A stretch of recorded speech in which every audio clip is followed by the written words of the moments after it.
بسم اللہ اولہ و آخرہ۔ پچھلی نشست میں جو گفتگو چل رہی تھی وہ فہم قرآن کے ضمن میں کچھ بنیادی اصول کہ جنہیں اگر پیش نظر رکھا جائے تو سہولت ہو جائے قرآن کے سمجھنے میں۔ 5 چیزیں بیان ہو چکی تھیں۔ نمبر 1، قرآن کا اسلوب استدلال منطقی نہیں ہے، فطری ہے، نیچرل اور خطابی ہے، انسان کو خود غور و فکر کرنے اور اپنے اندر جھانکنے کی دعوت دیتا ہے قرآن۔ ثانیاً، قرآن مجید کی آیات میں تقسیم ہے محکمات اور متشابہات، اور سورہ آل عمران میں جہاں اس کا ذکر ہے فرما دیا گیا ہے کہ اہل ایمان کا شیوہ یہ ہونا چاہیے کہ وہ محکمات پر اپنی توجہ کو مرکوز رکھیں اور متشابہات کے بارے میں اجمالی طور پر یقین رکھیں کہ اللہ کی طرف سے ہے، یقیناً حق ہے، چاہے وہ ہماری سمجھ میں آئی ہے یا نہیں آئی۔ لیکن اس میں جو ایک براڈ تقسیم ہے وہ یہ کہ آیات الاحکام سب کی سب محکمات ہیں مستقل، اور عالم غیب، عالم آخرہ، عالم برزخ، عالم ارواح، عالم ملائکہ، اس کے تمام امور مستقل طور پر متشابہات میں سے۔ البتہ ایک تیسری کیٹیگری ہے کہ جو سائنٹیفک فینومینا کے ضمن میں ہو سکتا ہے کہ ایک شے آج متشابہات میں ہو، کل وہ محکمات میں داخل ہو جائے، جبکہ انسانی علم جو ہے وہاں تک پہنچ جائے اور اس کا ادراک کر سکے۔ نمبر 3، تفسیر زیادہ تر لفظی طور پر اور نحو اور صرف سے بحث کرتی ہے، تعویل کا مقصد ہے اصل مدلول تک پہنچنے کی کوشش کرنا۔ نمبر 4، تعویل میں عام اور خاص، خاص کانٹیکسٹ میں، زمان و مکان کے خاص کانٹیکسٹ میں جب قرآن نازل ہوا تو کسی آیت کا کیا اصل مفہوم تھا جو سمجھا گیا۔ اس میں شان نزول کی روایات کو بھی اہمیت حاصل ہوگی۔ لیکن چونکہ قرآن مجید صرف اس دور کے لیے یا اس علاقے کے لوگوں کے لیے ہدایت نامہ بن کر نہیں آیا تھا، بلکہ پوری نوع انسانی کے لیے تا ابد الآباد، لہذا اسی میں وہ مضمر ہے، اس میں وہ ہدایت مضمر ہے۔ یہ تعویل عام کر کے آیت کے الفاظ، ان کا در و بست اور آیت کا سیاق و سباق اس کے حوالے سے، اور القرآن یفسر بعضہ بعضا کے حوالے سے یقیناً جو ہے اس میں ابدی ہدایت جو مضمر ہے وہ بھی حاصل کی جا سکتی ہے۔ نمبر 5، تذکر اور تدبر کا فرق، یہ دونوں الفاظ قرآن کے ہیں۔ تذکر کے لیے 4 مرتبہ اللہ نے سورہ قمر میں چیلنجنگ انداز میں فرمایا ہے وَلَقَدْ يَسَّرْنَا الْقُرْآنَ لِلذِّكْرِ فَهَلْ مِن مُّدَّكِرٍ، ہم نے قرآن کو ذکر کے لیے، تذکر کے لیے، ہدایت اخذ کرنے کے لیے، بنیادی نصیحت حاصل کرنے کے لیے نہایت آسان بنایا ہے۔ تو ہے کوئی جو اس سے تذکر کرنا چاہے؟ اس تذکر بالقرآن کے لیے صرف یہ کافی ہے کہ انسان عربی زبان سے اتنا واقف ہو کہ اس کا ایک براہ راست مفہوم سمجھتا چلا جائے، اور دوسری شرط لازم ہے نیت کی درستی، طلب ہدایت پیش نظر ہو، اپنے علم کی دھوس جمانا جو ہے وہ مقصود نہ ہو، تو قرآن مجید سے تذکر حاصل ہو جائے۔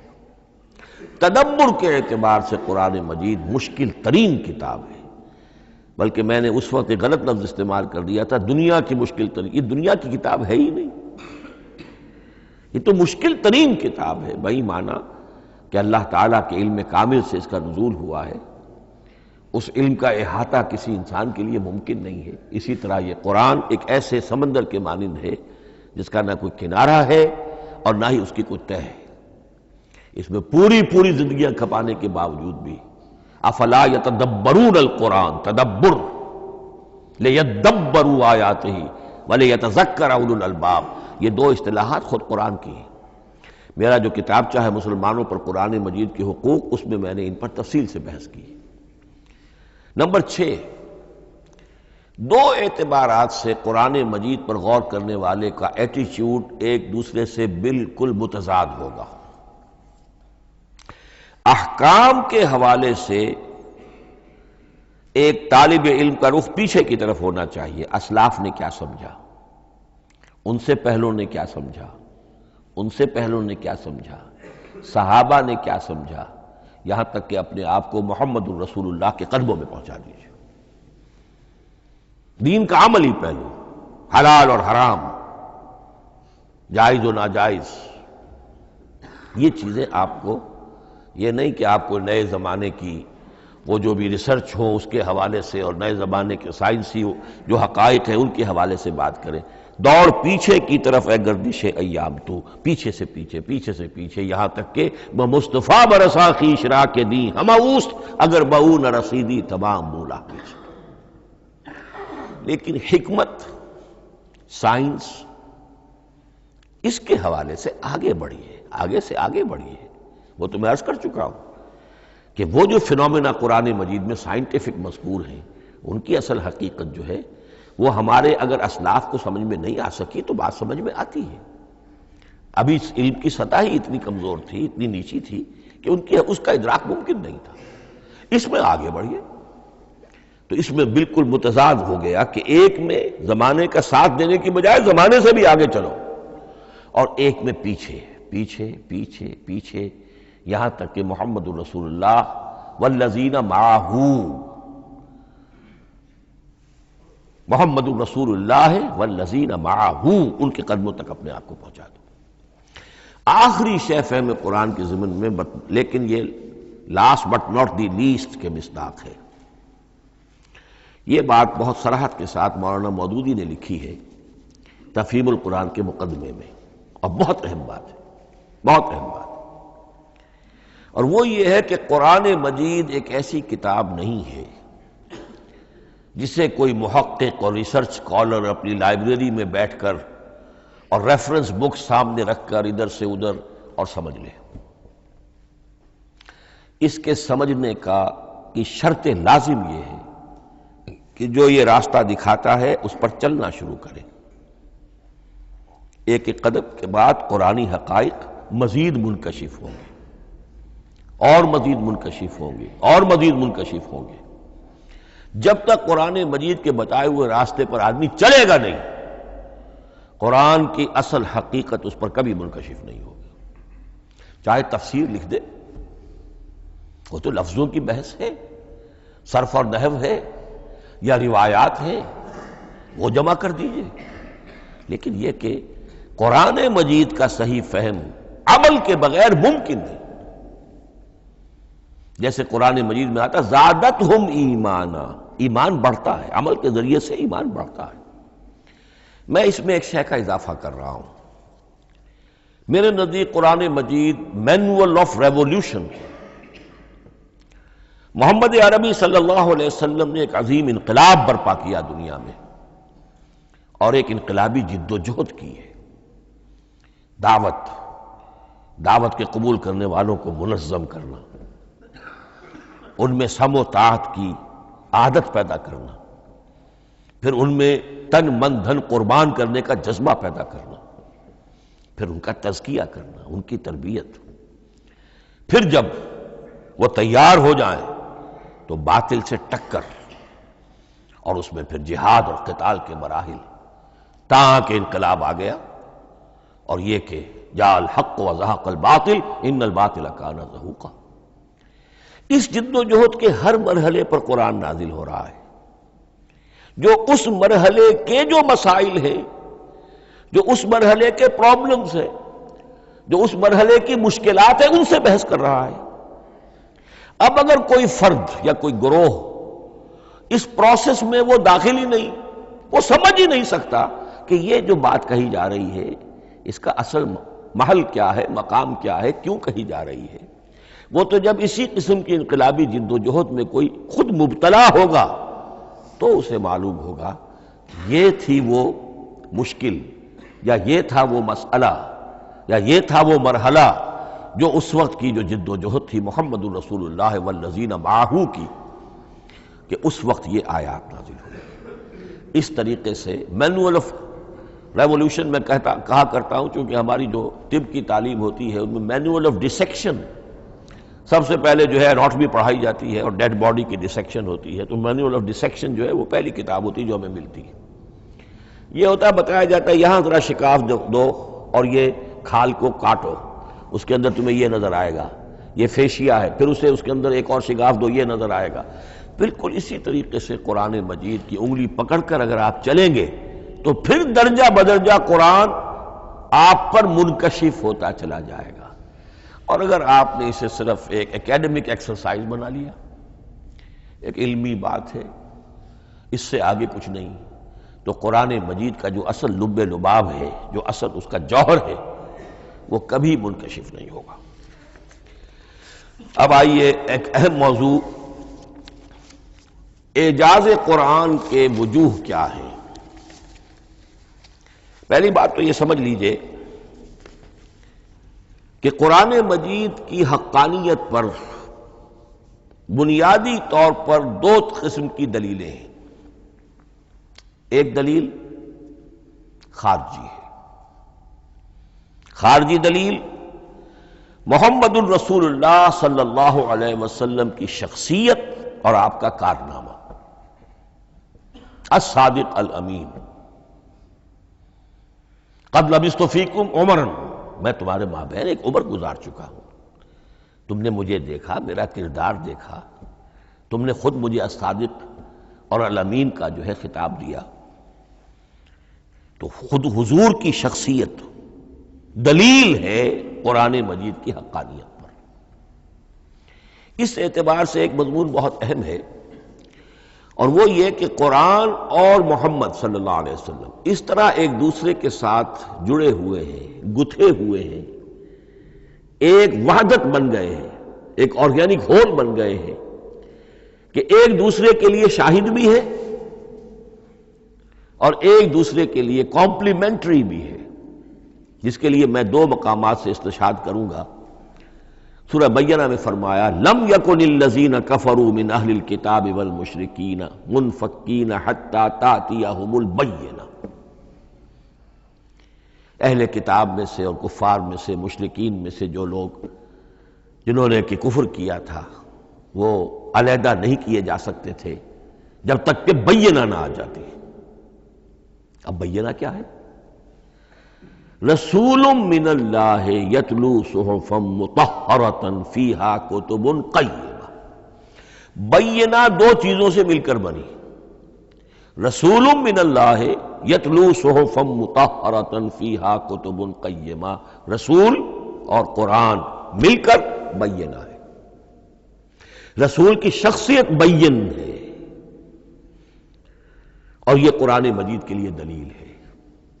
دوسری طرف قرآن مجید محمد کی رسالت کا ثبوت ہے، جیسے کہ آپ دیکھتے ہیں یاسین والقرآن الحکیم انک لمن المرسلین، والقرآن الحکیم، قسم ہے اس قرآن حکیم کی، یعنی یہ قرآن حکیم گواہ ہے، شاہد عادل ہے کہ اے محمد آپ اللہ کے رسول ہیں۔ محمد کی شخصیت، حقانیت قرآن پر دلیل، قرآن محمد کی رسالت پر دلیل، ایک دوسرے کے شاہد۔ دوسرا مقام سورہ طلاق کا ہے، قد انزل الیکم ذکرا، دیکھو لوگو اللہ نے تمہارے لیے یاد دہانی ذکر نازل کر دیا ہے۔ وہ یاد دہانی کیا ہے؟ رسولا یتلو علیکم آیات اللہ مبینات، اللہ کا ایک رسول پڑھ کر سنا رہا ہے اللہ کی آیات بینات۔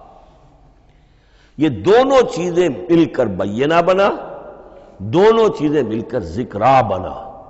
اس حوالے سے یہ دونوں چیزیں ایک دوسرے کے ساتھ یوں سمجھیے کہ اس طریقے سے گتھی ہوئی ہیں، دونوں حقیقتیں اس طرح جمع ہیں کہ ایک دوسرے سے جدا نہیں کی جا سکتی۔ اگلی بات یہ سمجھیے کہ قرآن مجید محمد الرسول اللہ کا اصل معجزہ، بلکہ اس سے آگے بڑھ کر ایک لفظ استعمال کروں گا، واحد معجزہ ہے۔ آپ شاید حیران ہو کہ اور بھی تو معجزات بیان ہوتے ہیں حضور کے، لیکن میری بات سمجھیے، غور کیجئے، ان واقعات سے مجھے انکار نہیں ہے، لیکن جو بات میں کہنا چاہتا ہوں اس کو اچھی طرح سمجھیے۔ معجزہ کہتے کسے؟ معجزہ عاجز کر دینے والی شے. اس معجزے میں دو چیزیں ہونی لازم ہیں: دعویٰ اور تحدی، چیلنج.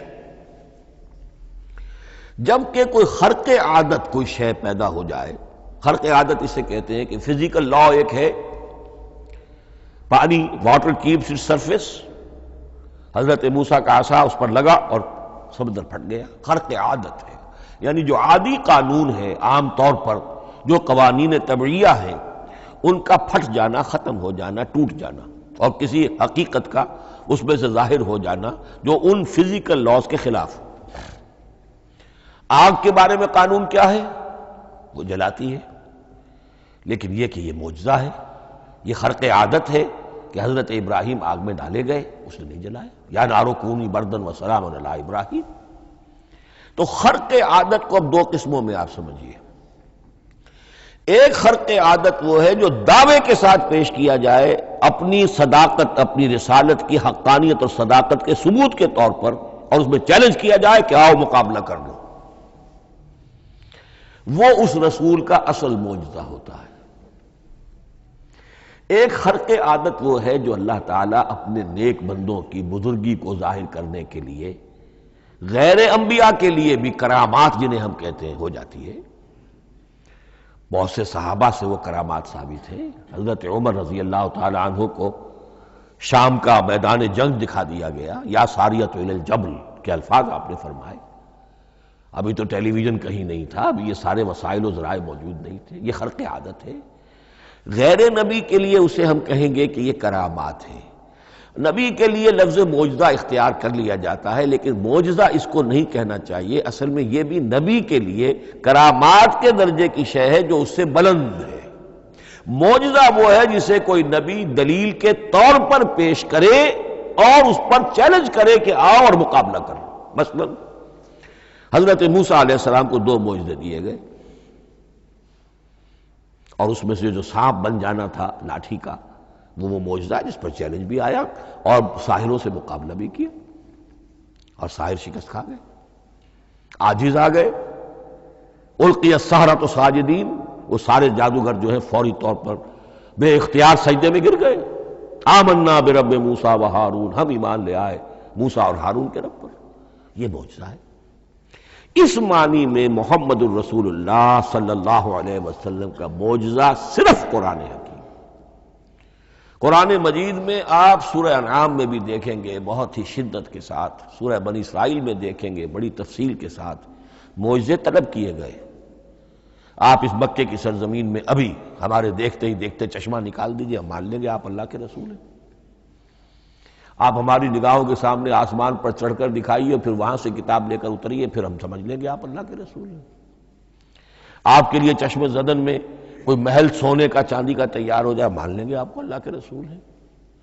آپ اس بے آب و گیا وادی میں فوراً ایک باغ جو ہے اپنے لیے بنا کے دکھا دیں، مان لیں گے کہ آپ اللہ کے رسول ہیں. ایسے تمام مطالبات پر اللہ تعالیٰ کی طرف سے کوڑا جواب ملا، اللہ اس قسم کی کوئی شے نہیں دکھائے گا. بلکہ سورہ انعام جب ہم پڑھیں گے وہاں تو بہت ہی واقعہ یہ ہے کہ اس کو پڑھ کر رقت طاری ہوتی ہے کہ ایک موقع پر ایسا محسوس ہوتا ہے کہ حضور صلی اللہ علیہ وسلم کی طبیعت مبارکہ میں یہ خیال پیدا ہو گیا کہ اللہ کو ایسی شے ان کو دکھائی دی جائے تاکہ چپ تو ہو جائیں. نہ بھی مانیں گے چپ تو ہوں گے، ورنہ تو عوام کے سامنے ان کی دلیل مجھ پر قائم ہو رہی ہے کہ بھائی یہ رسالت کے مدعی ہے. ہم کہتے ہیں معجزہ دکھاؤ، معجزہ نہیں دکھاتے، تو پوزیشن میری جو ہے کمزور ہو رہی ہے. وہاں جس انداز میں اللہ نے کہا ہے، ہرگز نہیں. اے نبی اگر آپ کے اختیار میں ہے تو کہیں آسمان پر سیڑھی لگا لیجئے، یا زمین میں سرنگ لگا کے کوئی معجزہ لا سکتے ہو تو لے آئیے، ہم نہیں دکھائیں گے. رقت طاری ہوتی ہے. تو حضور کا معجزہ اس معنی میں صرف ایک ہے اور وہ قرآن ہے. اچھا، اس کے لیے کیسے کیسے چیلنج کیے گئے؟ ام یقولون تقولہ بل لا یؤمنون فلیاتوا بحدیث مثلہ ان کانوا صادقین. سورۃ الطور. کیا ان لوگوں کا کہنا یہ ہے کہ یہ کلام خود محمد نے موضوع کر لیا ہے صلی اللہ علیہ وسلم؟ تو اگر ایسی بات ہے تو وہ بھی ایسا ہی کلام پیش کر دیں.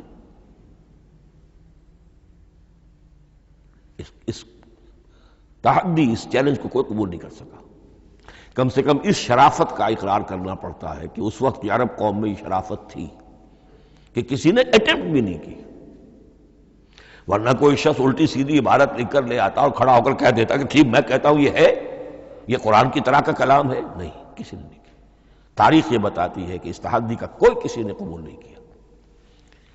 اسی طرح فرمایا سورہ بنی اسرائیل میں قُلْ لَئِنِ اجْتَمَعَتِ الْإِنسُ وَالْجِنُّ عَلَىٰ أَن يَأْتُوا بِمِثْلِ هَٰذَا الْقُرْآنِ لَا يَأْتُونَ بِمِثْلِهِ وَلَوْ كَانَ بَعْضُهُمْ لِبَعْضٍ ظَهِيرًا.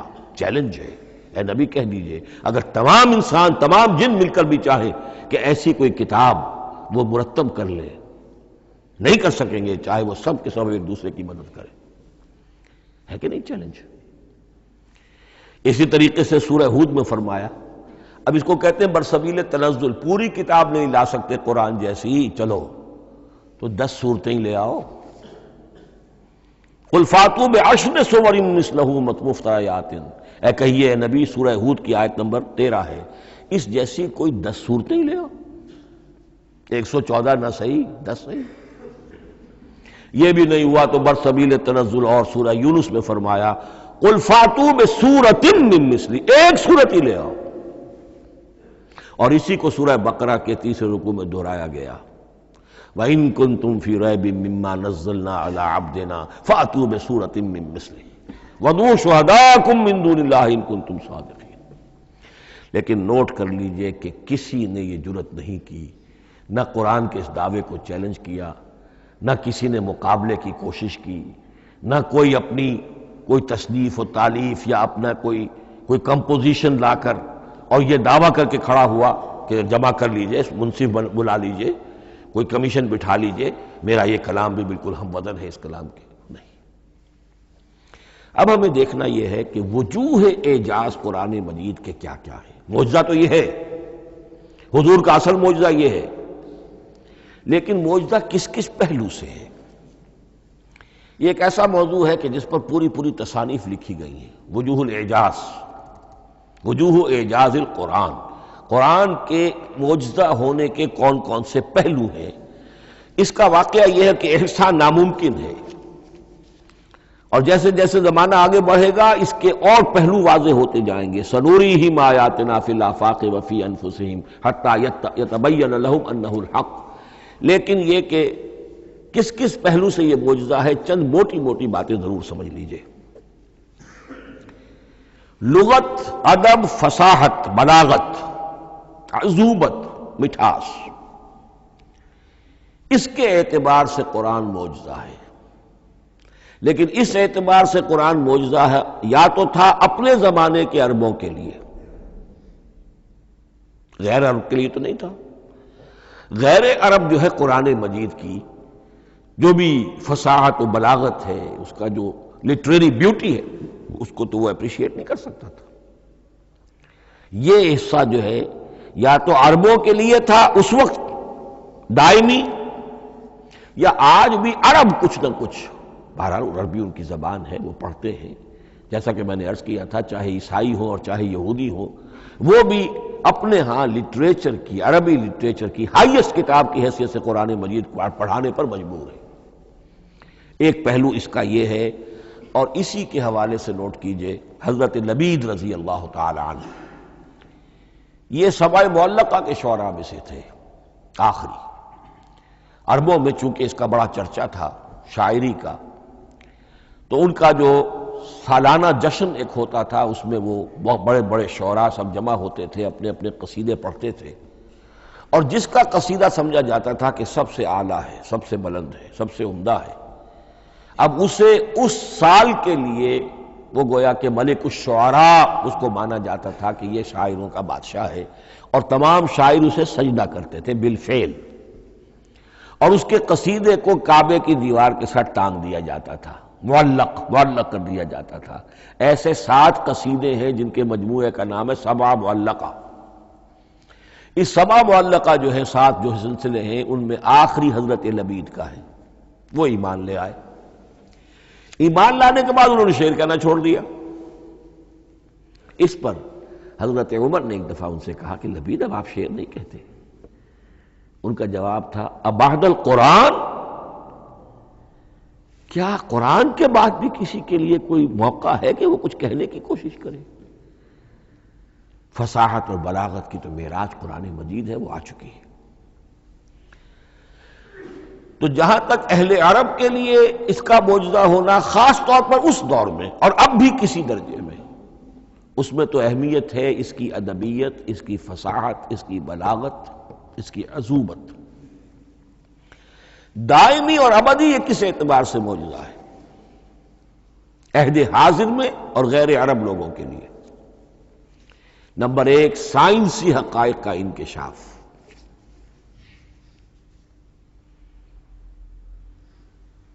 جس طریقے سے کہ یہ سائنسی حقائق منکشف ہوتے چلے جا رہے ہیں ابدی طور پر. میں ڈاکٹر مورس بکائی کا حوالہ دے چکا ہوں اور پروفیسر ڈاکٹر کیتھل مور کا حوالہ دے چکا ہوں، ان کو ذہن میں رکھیے. سنریہم آیاتنا فی الآفاق وفی انفسہم حتی یتبین لہم انہ الحق. نمبر دو، حضور کا وہ کارنامہ کہ آپ نے ایک عظیم انقلاب برپا کر کے دکھایا اور وہ نظام قائم کر کے دکھایا کہ جس سے بہتر، جس سے عادلانہ، جس سے زیادہ منصفانہ کوئی نظام دنیا میں نہ آج تک قائم ہوا ہے اور نہ اس کی کوئی دوسری نظیر پیش کی جا سکتی. یہ ہے سب سے بڑا معجزہ، اور معجزہ ہوا قرآن سے. اتر کر حرا سے سوئے قوم آیا اور ایک نسخہ کیمیا ساتھ لایا. یہ سارا معجزہ، جیسا کہ میں نے شروع میں عرض کیا ہے، محمد اور قرآن دونوں مل کر بینہ بھی ہے تو رسول من اللہ یتلو صحفا مطہرۃ فیہا کتب قیمہ، اور قد انزل الیکم ذکرا رسولا یتلو علیکم آیات اللہ المبینات. یہ معجزہ جو ہے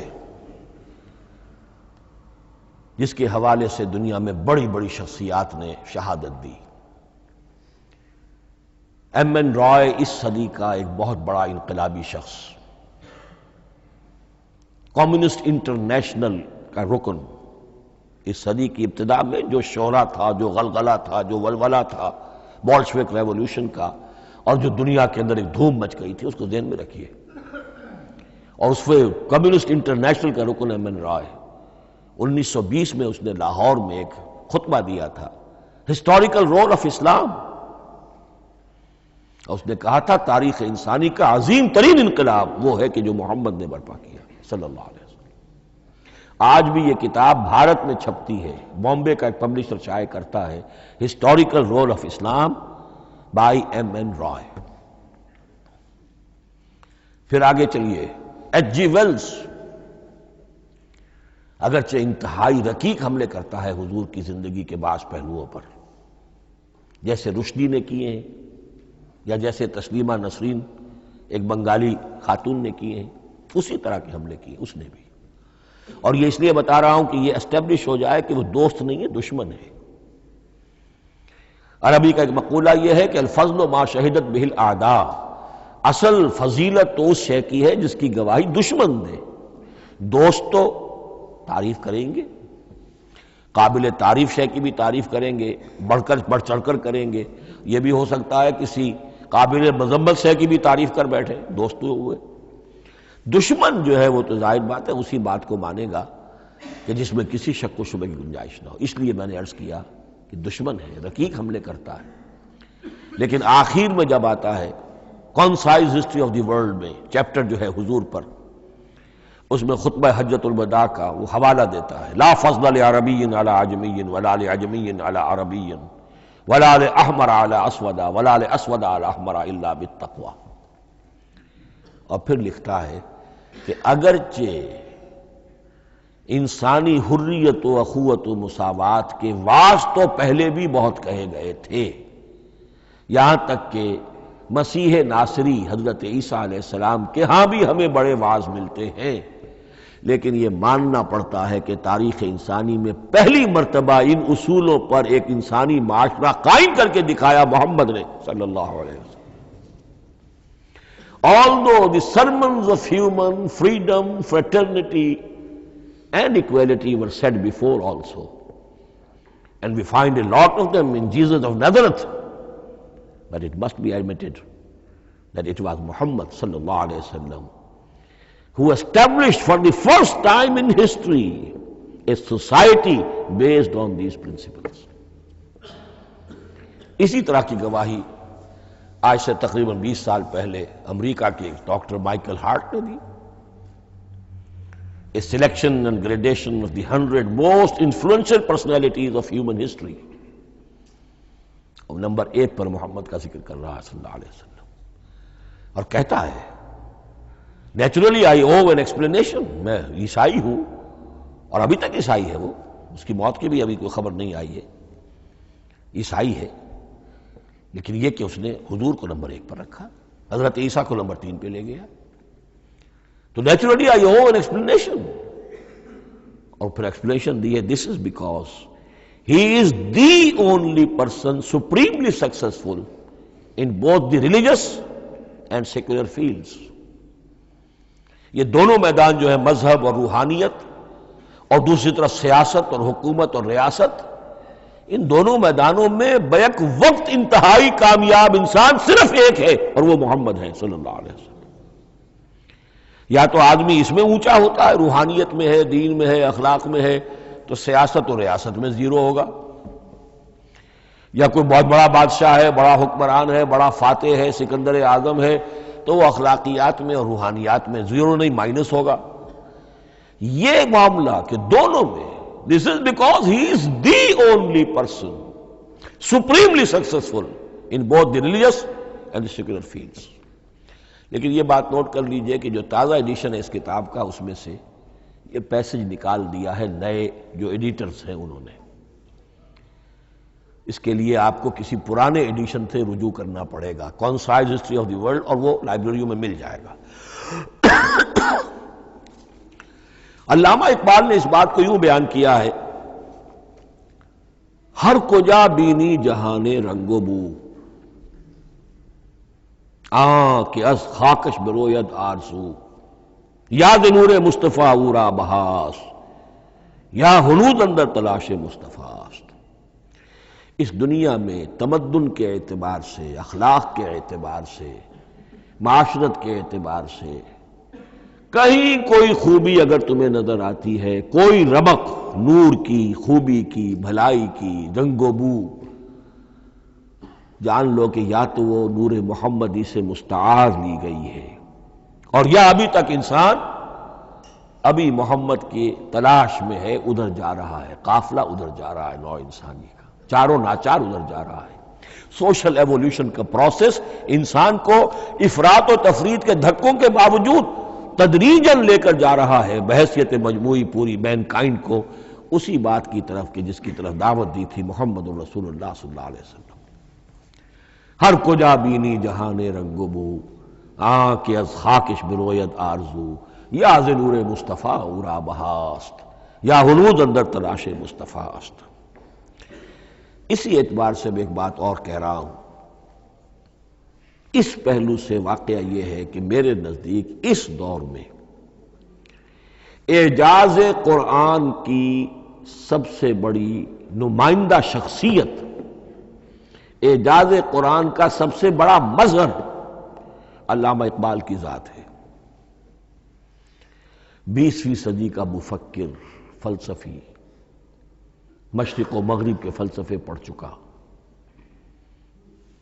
قدیم اور جدید فلسفہ سب کا مطالعہ کیا، اور اس کے بعد اس کو قرآن کی حقانیت پر جو یقین نظر آیا ہے، قرآن کی عظمت جس طرح اس پر منکشف ہوئی ہے،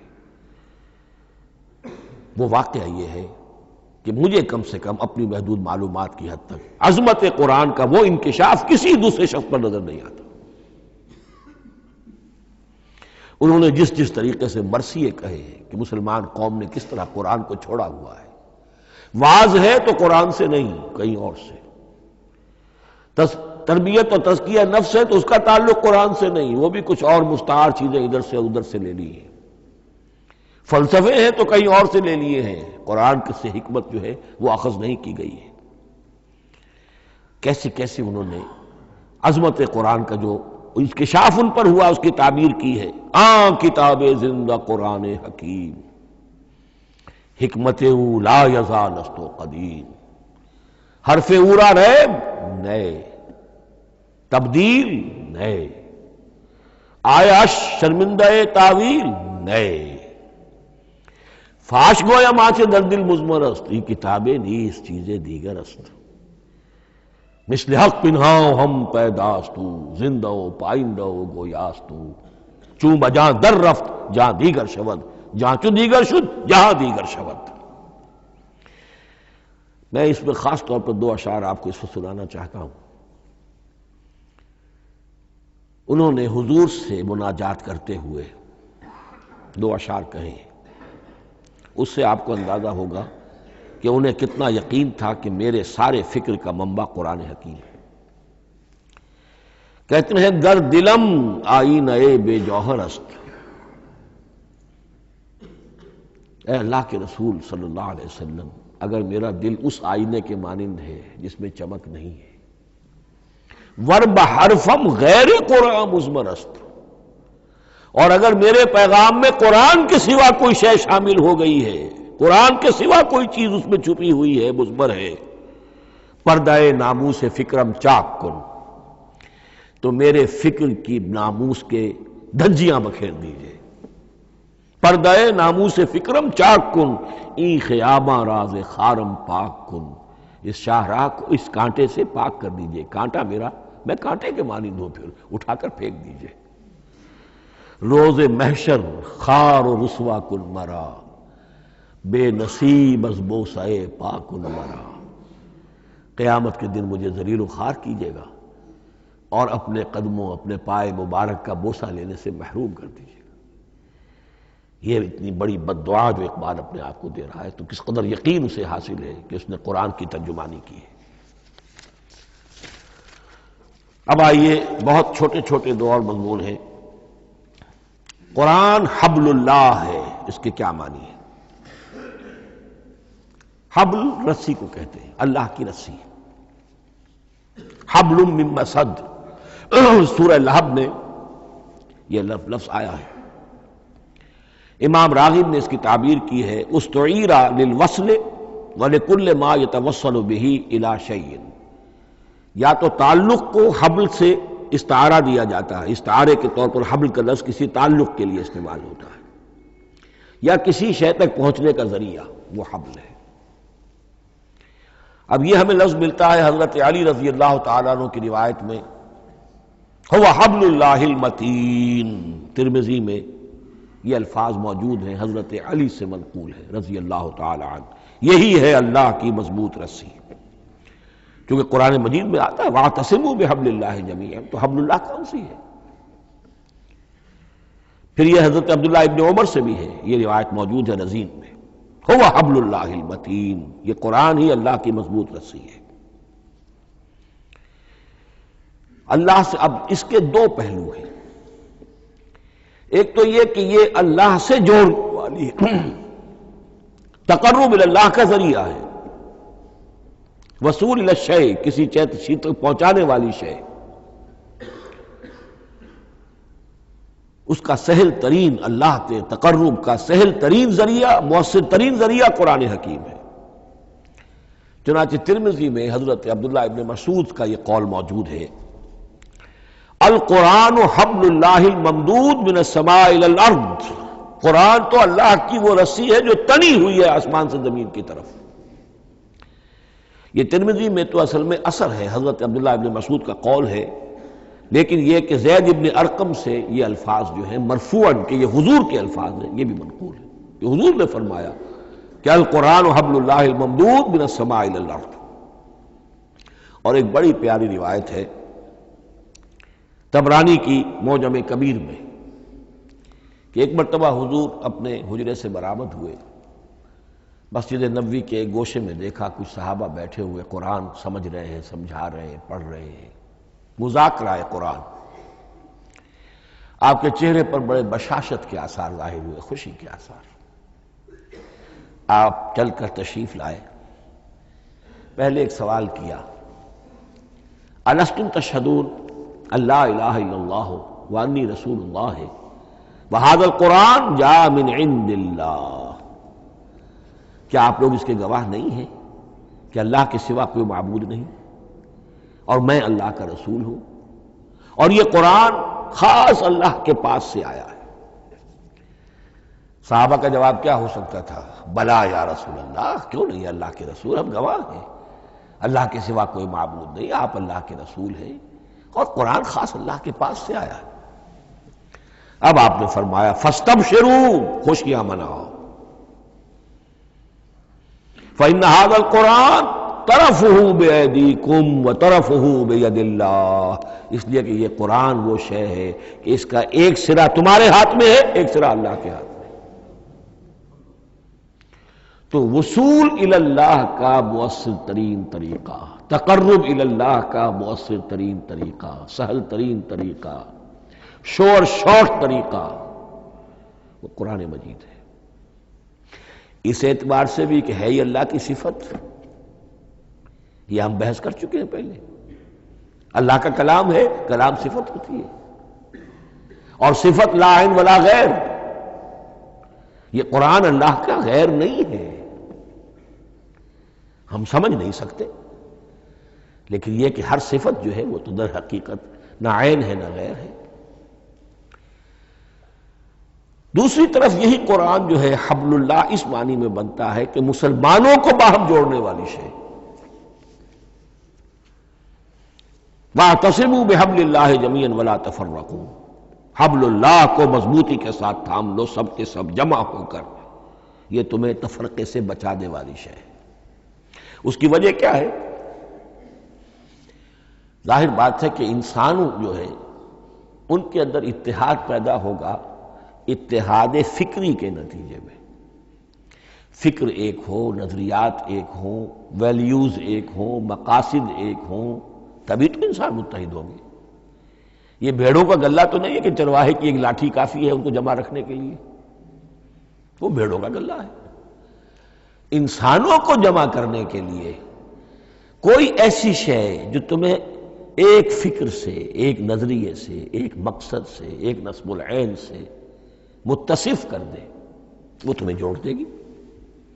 اور قرآن وہ شے ہے جو ایک فکر دیتا ہے، ایک خیال دیتا ہے، ایک نظریہ دیتا ہے، ایک عقیدہ دیتا ہے، ایک مقصد دیتا ہے، ایک نصب العین دیتا ہے، اللہ کے لیے جینا، اللہ کے لیے مرنا، ان صلاتی و نسکی و محیای و مماتی للہ رب العالمین، ایک آئیڈیل دیتا ہے محمد الرسول اللہ کی شکل میں، لقد کان لکم فی رسول اللہ اسوۃ حسنہ۔ اب قرآن وہ چیز ہے کہ جو تمہیں آپس میں جوڑتی چلی جائے گی، تمہارے درمیان اتحاد پیدا ہو جائے گی۔ آخری چیز، مسلمانوں پر قرآن مجید کے حقوق کیا ہیں؟ یہ صرف اشارہ کروں گا اس لیے کہ اس پر میرا کتابچہ موجود ہے، اور اس کتابچے کو اللہ تعالیٰ نے بہت قبول عام عطا فرمایا۔ اس کا انگریزی ترجمہ کیا ایک صاحب نے، از خود کیا، خود ہی ٹائپ کیا، خود ہی چھپوایا۔ عربی ترجمہ ایک صاحب نے کیا، خود کیا۔ فارسی ترجمہ ایک صاحب نے کیا، خود کیا، بغیر کسی معاوضے کے۔ ملیشیا میں وہ چھپ چکا ہے، لاکھوں کی تعداد میں عام ہو چکا ہے۔ پھر میں نے ایک موقع پر 1970 میں رمضان مبارک کے دوران آخری عشرے میں مولانا بن نوری رحمۃ اللہ علیہ تشریف لائے ہوئے تھے مدینہ منورہ، اور میں نے بھی وہ پورا رمضان مبارک اس سال وہیں کیا تھا۔ میں نے ان کو دیا تھا کہ آپ دیکھیے اس میں کوئی غلطی ہو تو مجھے بتا دیجئے، میں اسے بڑے پیمانے پر شائع کرنا چاہتا ہوں۔ انہوں نے حالت اعتکاف میں مسجد نبوی میں پڑھا ہے، صرف ایک جگہ ایک جملے میں انہوں نے اصلاح تجویز کی، وہ میں نے کر دی۔ اس اعتبار سے اب یہ کتابچہ جو ہے مصدقہ ہے مولانا محمد یوسف بن نوری رحمۃ اللہ علیہ۔ اس میں اللہ تعالیٰ نے جو بات مجھ سے کہلوا دی تھی، تقریباً 30 سال پہلے کی بات ہے، ہر مسلمان پر قرآن مجید کے 5 حقوق حسب استعداد و توفیق عائد ہوتے ہیں۔ پہلے یہ کہ اس پر ایمان ہو جیسا کہ ایمان کا حق ہے، صرف زبانی ایمان نہیں، دل سے یقین کہ یہ اللہ کا کلام ہے۔ اور اس کا نتیجہ کیا ہوگا؟ پھر عظمت اس کی پیدا ہوگی، ایمان و تعظیم، یہ پہلا حق ہے۔ تلاوت و ترتیل، اس کو پڑھے جیسے کہ پڑھنے کا حق ہے، پھر سمجھے جیسے کہ سمجھنے کا حق ہے، تذکر و تدبر، پھر عمل کرے، انفرادی طور پر بھی اجتماعی طور پر بھی۔ انفرادی طور پر جو آپ کی زندگی کے معاملات ہیں وہ آپ قرآن کے مطابق طے کریں، قومی سطح پر حکومت اور ریاست اور قانون اور سیاست اس کے سارے تقاضے قرآن کے مطابق پورے ہوں، اور آخری یہ کہ اس قرآن کو پہنچائیں اور عام کریں، جس کے لیے حضور نے اس حد تک اس میں عمومیت کر دی ہے کہ بلغوا انی ولو آیۃ، پہنچاؤ میری جانب سے خواہ ایک ہی آیت پہنچاؤ، میرا کوئی امتی اس سعادت سے بالکل محروم نہ رہ جائے۔ اول تو خیرکم من تعلم القرآن وعلمہ، تم میں سے بہترین لوگ وہ ہیں جو اسی کے لیے اپنے آپ کو وقف کر دیں، قرآن پڑھیں اور پڑھائیں، سیکھیں اور سکھائیں، سمجھیں اور سمجھائیں۔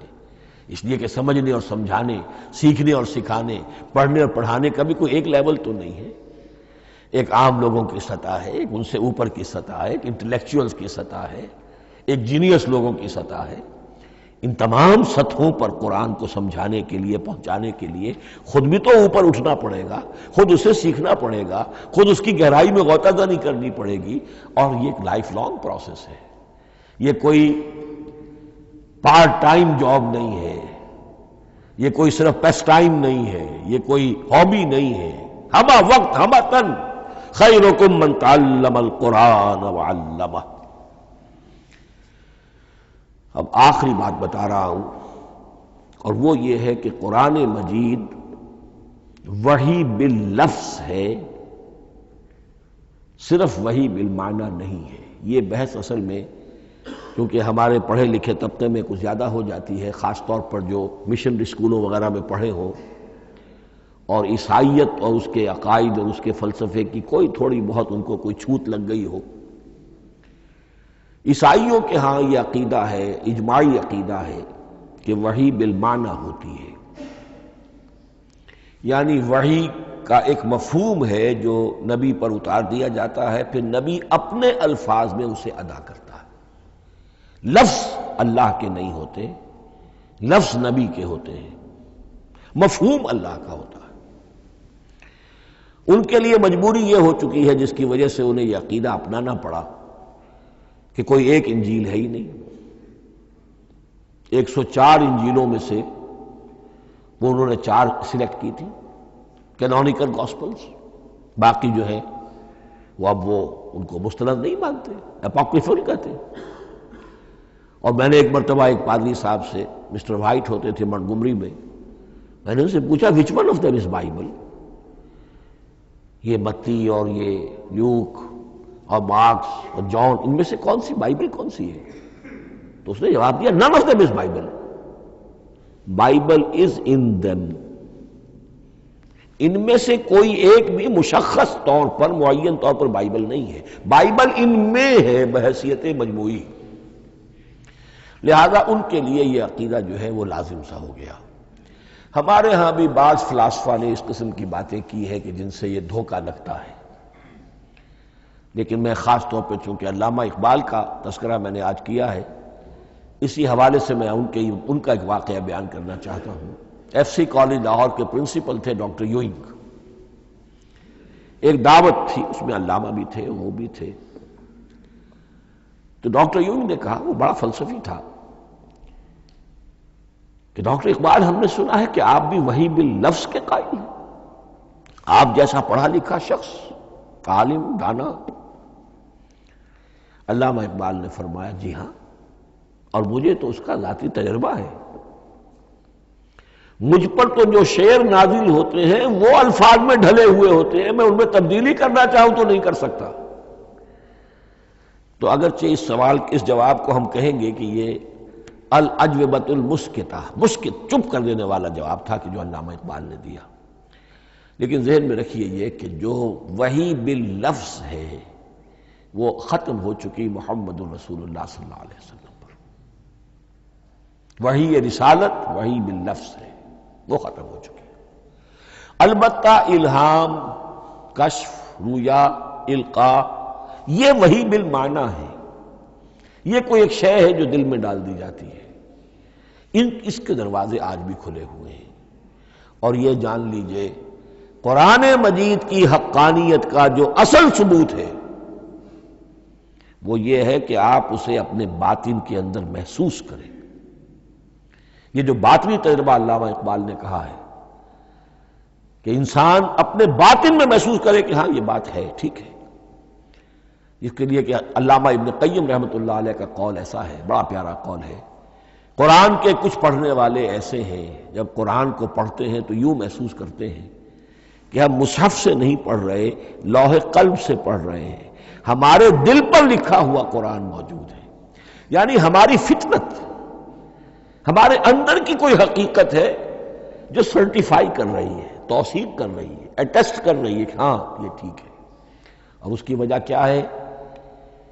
ہماری روح اور اس قرآن کا منبع وہ ایک ہی ہے، وہ ذات باری تعالی ہے۔ یہ کلام اللہ ہے اور ہماری روح امر اللہ۔ یسألونک عن الروح قل الروح من امر ربی وما اوتیتم من العلم الا قلیلا۔ بس میں اسی پر اکتفا کر رہا ہوں۔ اب گمان غالب یہی ہے کہ کل تو تراویح ہوگی انشاءاللہ، اس لیے کہ سنا یہ ہے کہ آج بھی روزہ تھا سعودی عرب میں، تو اب اس سے زیادہ تو تاخیر اب ممکن نہیں ہے، تو کل انشاءاللہ تعالی دورہ ترجمہ قرآن شروع ہو جائے گا۔ بارک اللہ لی ولکم فی القرآن العظیم ونفعنی وإیاکم بالآیات والذکر الحکیم۔